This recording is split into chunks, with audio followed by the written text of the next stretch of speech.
Science and Technology in the Philippines describes the Philippine scientific and technological process and examines related policy issues.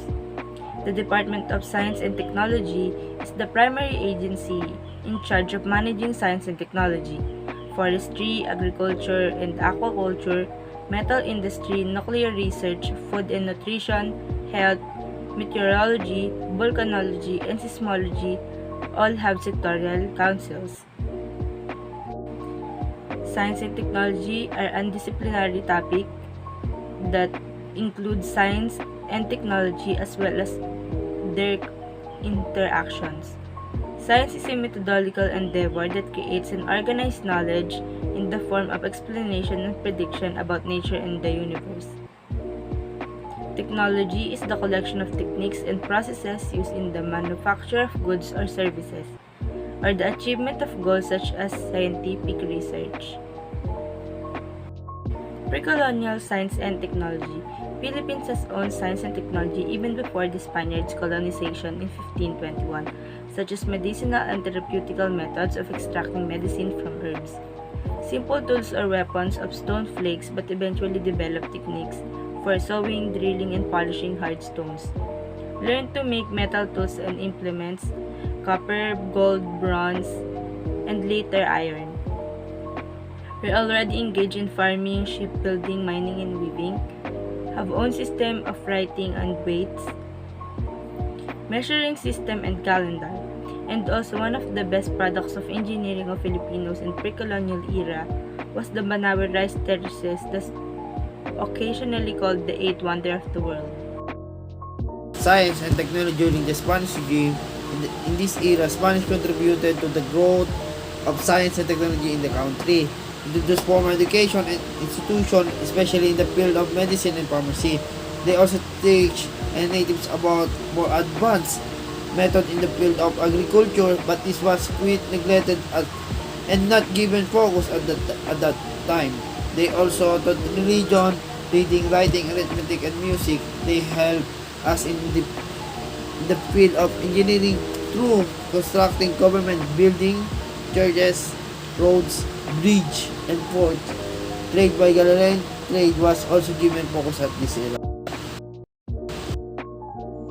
Science and technology. During the First Republic, 1898 to 1800s, the country supported Institute of Higher Learning, which offers law, medicine, and pharmacy.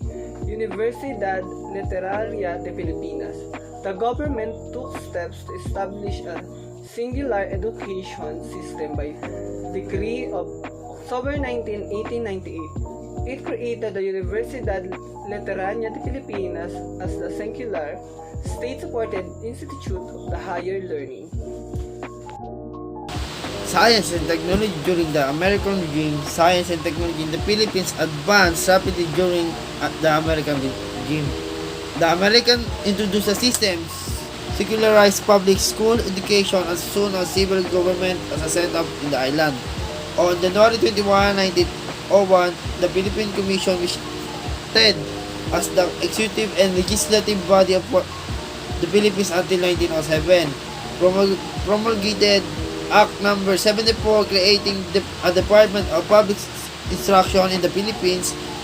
This followed by setting up of the Philippines Normal School to train Filipino teachers. Secondary school were opened after the further announcement of the Philippine Commission in 1902. The Philippine Medical School was established in 1905 and was followed by other professional and technical schools. These were later absorbed into the University of the Philippines. Science and technology. During the First Republic, 1898 to 1800s, the country supported Institute of Higher Learning, which offers law, medicine, and pharmacy. Universidad Literaria de Filipinas. The government took steps to establish a singular education system by decree of October 19, 1898. It created the Universidad Literaria de Filipinas as the singular, state-supported institute of the higher learning. Science and technology since independence.